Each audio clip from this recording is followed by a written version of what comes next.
This morning, House Republicans are proud to release our property tax proposal that finally and firmly puts the Iowa taxpayer first. This plan is not about protecting the status quo for taxing entities. It's about creating predictability and protecting the bank account of hardworking Iowans. For too long, the property tax system has put certainty for government budgets over the certainty of family budgets. With this proposal, Republicans are flipping that script. Our proposal focuses on real, tangible relief for all homeowners. First, we are capping revenue growth. We are implementing a hard 2% cap for local government budgets while allowing them to capture new growth. This ensures that while we still incentivize cities and counties to grow, we are putting a stop to the automatic tax hikes that eat away at your income. Second, we are delivering immediate relief for every homeowner by creating a new $25,000 exemption. This means that every residential property will not be taxed on the first $25,000 of assessed value of their home. Whether you're a senior citizen on a fixed income, a young couple buying a starter home, or a middle-class family working hard for your children, you will see direct relief under this plan. Third, we are empowering the voter. We believe that if a local government wants to take on debt that you have to pay for, they need a clear mandate. This is why we are requiring a 60% vote on any bonds payable with your property taxes. Finally, we are demanding transparency and efficiency. We are completely revamping the informational mailers that are sent to your home so that you know exactly where your money is going. Furthermore, we are requiring that the councils of government help local entities find efficiencies and cut waste. Speaker Grassley, myself, and our entire caucus are united in this effort in delivering property tax reform this year. The fact that you have seen proposals from the House, the Senate, and the governor show just how determined we are. While there may be 3 different proposals out there right now, I am confident that we'll be able to find common ground and accomplish property tax reform this year. So in conclusion, this plan prioritizes the taxpayer over the taxing entities. It brings simplicity, it brings transparency, and most importantly, it brings relief. Now, happy to answer any questions you guys have. You guys decided on the $25,000 exemption instead of targeted relief for seniors, which are in the 2 other plans. Why? I think this plan gives relief to everybody. It gives relief to seniors, it gives relief to the working families, it gives relief to young couples who are buying a new home. So rather than just looking at one section, we're giving relief to everybody. Is your 2% growth cap the same as the governor's? Are there any differences between those? I think I haven't had the chance to sit down and compare them exactly. I think they're all going down the same path of that 2% growth cap. I think that's going to be something that looks like, based on the bills that are proposed, that direction is going to be where the legislature ends up going if we accomplish it. But there is an exception for new construction. Yeah, we have the exception, but the 2% cap itself, I think, is clearly kind of one of the common themes. So governors has exclusions for school funding and debt service. Is that Correct, yep. So what debt doesn't require 60% right now? So, I'm trying not to monopolize young Carter. He's so excited to get to be up here today. I'm trying not to monopolize, okay? We're just making sure that all of them, as we were looking through it, we want to be 100% sure to be clear that we're not taking away the ability to still service that debt with 60%. And we're just going to say that it's going to be every one of them that has that debt service to them, and making sure it's very clear in the bill, because we had heard feedback that there was fear by implementing the cap if we didn't make it clear the position of the legislature on that. That's why we went with the route of including it, so it's going to be all the things that encumber debt. Do you have a bill number? Has it been? It just came out. Bill number is House Study Bill 596. 596. Yeah. Thank you.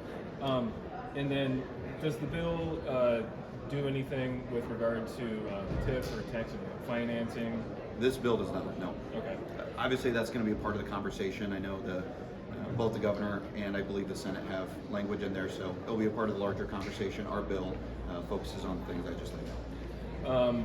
The Senate Republicans' plan also tackles the property tax rollback. Would there be any changes to that in this, and thoughts on that? Yeah, so as I've been having conversations with many of you, for what, right, well over a month now. I've said our bill was going to be, we tried to get it out early in session, which we've accomplished. We were going to try to have certainty for the taxpayer and make it something that was easy to understand. As you look at this bill, I think you're going to see this. It's going to be a plan that I think is easy to digest. Getting into some of those other topics, you know, the Senate, the governor are going to have different ideas that we obviously have to consider. We wanted to kind of stick to what I've been saying for the last month, which is going to be, again, certainty, simplicity, and get it out early in session, and that's why we landed on this position. So with that as kind of the framework, I guess, are there any, deal breakers for House Republicans in terms of what needs to be or shouldn't be in a plan going forward as you go through negotiations with the governor, with Senate Republicans? I think if we start from the position, whether it's the House, I won't speak for the House or for the Senate or the governor, but I would just say from my perspective, if any of us come into this with setting out a certain line of things that are deal breakers, I don't think that's the right way we should start the conversation. Once we get down the road of everybody looking at each other's bills, having the committees working on them and get to those points, we may get there, but I don't think that's how we should start this process if we're serious about getting something done. The Senate bill treats homes differently if they're a primary residence rather than a home that you own as an investment or rental property. Does your bill do that, or does everybody, even if I own 10 homes as rental properties, I get $25,000 break on all of them? The reason we went with the $25,000 is to make sure that we're providing relief for everyone, because we also hear about high rents within the state. Some of that is going to be driven by property taxes as well. That's why we went with all residential property. We'll have that $25,000 exemption applied to it to try to cover everyone, back to what Representative Nordman said, is making sure that we're applying it to everyone, recognizing, and part of the reason is, as we were having these conversations within caucus, we recognize that there's seniors that are facing challenges. We recognize there's everyday working families facing challenges, first-time home buyers. We want to encourage that here in the state. That's why we applied ours extremely broad to everyone, so that way, even if you're a renter under our plan, our goal is that you would see that level of relief and certainty. If the landlord passes it, the landlord would see the relief. I understand that, but we do know from conversations that some of the reason that you've seen increased rent, whether it's cost, one of the costs being property taxes.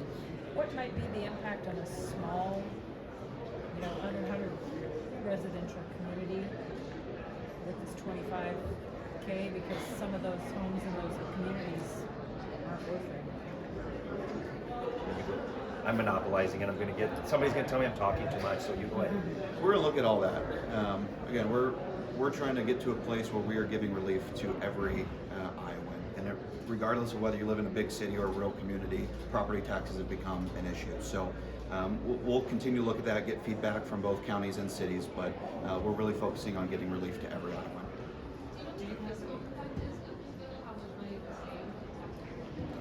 At this point in time, we're working through getting those runs. We're trying to figure out what those numbers are. Obviously, that will be part of the conversations, whether it's our bill, the Senate bill, the governor's bill, what that ends up looking like. We're trying to have that level of certainty so we can see what the impacts are. To Carter's previous point as well, I think that we've had good conversations working with the counties, working with the cities, just to have an open dialogue, getting that feedback, kind of back to Kay's question. I think that that's important to this part of it, that it isn't just that everyone's locked into their corner and we're not going to engage in further conversation with all interested parties. Or Stephen first, even though he's sitting down, we should make it, you could stand, but you want to tie. I stand out of it. Yeah, yeah, thanks Dave. Yeah, Dave is more visible. So, I take it, based on that question, we don't have numbers for how this plan will affect an individual homeowner's value. That's one question. The second one for Dave is, does this only touch residential or Just residential.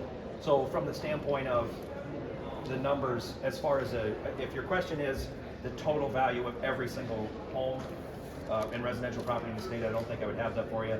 I think the part of this and why the simplicity of it's important is it would be that $25,000 after the rollback. So from that standpoint, it's a standard $25,000. So I can't tell you, like for a home, the $25,000 is off after the rollback. So that's pretty clear in what that would be as far as the totality for the entire state. I don't know if I have that number at this point. Well, it'd be really hard to give you that number from here since every community is different in their levies. So it would be different depending on where you live. I was looking for like an average tax. I should know. No, back to property- Dave, sorry. I should know property taxes better, but let's say you do sizable improvements to the value of your house. How does the 2% cap? So we are capping the revenue that a entity brings in. We're not worrying about the assessment. The assessments can go up and down. It's what the actual taxing entity is bringing in to the local government. Budget-wise. So a revenue cap more than that piece, yeah. I apologize if this was answered already. It was kind of hard for me to hear Stephen's question, but is there, I guess, an estimated number as to what the tax savings would be from this bill? For example, I think the governor's office mentioned they're anticipating her proposal would save about $3 billion over 6 years. No, our plan is to get that number, what it would be, and just in case you didn't hear me say, Tom, the application of that 25,000 is going to be for all homes after the rollback. So it's even for all homes specifically, but that percentage is probably going to vary by community as well. So that specific number we wouldn't have at this point in time. And part of that being, like I said, I think we've all shown an effort to get a bill out early in session. Sometimes in this place, if you continue to wait for data and data upon data, we felt it was more important to get a bill out than have every single specific question be able to answer this. The governor included some sort of savings for at least county governments and I guess appointing some offices, auditor, treasurer. Is that included in your plan? Another point was bringing up government efficiencies. The governor's going to have that $2 million fund to promote some local governments consolidating without part of your bill or any other mechanisms to do that. So I think two things are going to come from this as far as the efficiency side of it. I think the first thing that's going to come is one of the reasons I think why we're here, and I think I'm probably repeating myself again, and I'm not trying to, but it's important to this conversation, would be part of the reason why I don't think there's been any, now some communities have done really good efficiency, so I'm not just blaming them in this conversation, but I'm saying with the ability to continue to collect more and more revenue, the incentive to find efficiencies I don't think is always as taken serious as what it should. So I think with that revenue cap, it will just naturally lead to more efficiencies. What we've developed in this plan is looking at working with the Council of Governments who already work with all of our local communities on economic development and other things, and making that their mission and their shift. Because in our conversations with local elected officials, one of the questions was, is we'd like to find more efficiencies, but how do we go about doing it? And I think having a conduit for them who can be an expert to work with the other communities they already work with and set up those lines of communication, I think would be very important to how we've done this in the future. Because we've never made it that isn't part of the government, or the delivery services saying, we do need to become more efficient. Here's how you can do it, work together to do it. I think that's why we included that part of the bill that Carter touched, or Representative Nordman touched. How did you come to the property tax bill a few years ago that had some sort of revenue limits in there and requirements for property tax in order to be sent to people? Can you explain a bit how this bill would change and expand upon what we did a few years ago?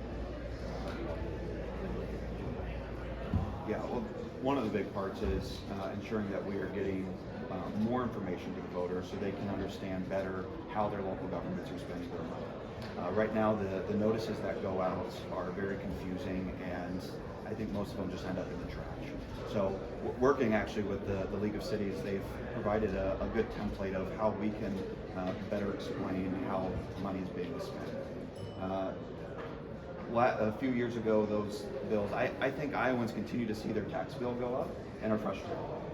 I think a lot of what happened a few years ago became a shell game within local governments where things were just being moved around to different levies, and we really didn't see extreme relief there. So we're taking a different approach here, and again, we'll continue to work with the local entities as well. How did you come up with the 2% number? And inflation obviously has been rising for 2% for several years. So how do you kind of explain the difference there? Well, from my perspective, taking 2%, and I said this, and I'm going to continue to say it the rest of the session, so you'll probably get annoyed with me saying is, we made the decision that the certainty for the taxpayer is the priority of any plan that we come up with. And so recognizing that if you set that number so high, you're basically just continuing status quo. I don't think that's what the intention of our bill is to continue the status quo by putting a true 2% cap, certainty for Iowans. Also, I think we'll make our local governments become more efficient, and we'll look at ways that they can better deliver those services. But as you're having these, as you're seeing in in the building with the other bills that are being introduced. I think you're kind of seeing us all, I think that's a positive from that. We're all in fairly similar places from that piece of it, which really ultimately is the thing that over the course of the next several years provides that certainty for the taxpayer. The state auditor's office is asking legislators to codify that PI, Public Innovations and Efficiencies program, and part of that would be a list of all of the different cost savings that city, county, school, local transportation departments have found. Is that something that your caucus is open to? I think at this point, it's not a part of our conversation with that. If there's an area in which we can find efficiencies, or communities can have not resources, but have the ability to work with one another, we'd be open to that conversation. I haven't taken any time, so I really don't have a good answer for you on what that would look like, but it's not anything that's included in our current bill at this point. Last one. Can you, this is sort of a process question, but how do you see this playing out now that we see 3 plans here? Do you see you all do your thing, it goes through the process, Senate does theirs, and they figure it out later? Or does leadership and key chairs get together, sort of do your grand bargain at the beginning and then kind of work it through? Well, as you know, usually we wait till the end of session to have any tax conversation. I think the positive sign is we're all serious about starting it early. From my already the conversations that I've had with the Senate and the governor, we're all very serious about this, and I think that's why you're seeing proposals out as early as you are. Not that we've had specific conversations around the policy itself, because obviously we didn't ever bill out, but analyzing what they would all look like. So from my perspective, we've already engaged those conversations, understanding how important this is. But the answer ultimately is yes, it's going to work through the process. I'm hopeful that we can find a resolution. If it maybe has to move through a committee and a committee on each side, and then we find resolution. Ultimately, regardless of what the process is, our goal is to find a situation where we can provide certainty for the taxpayer. So however we get there, I'm not as concerned about, but we are already engaged in those conversations with one another. Thanks, everybody. Yeah, thank you.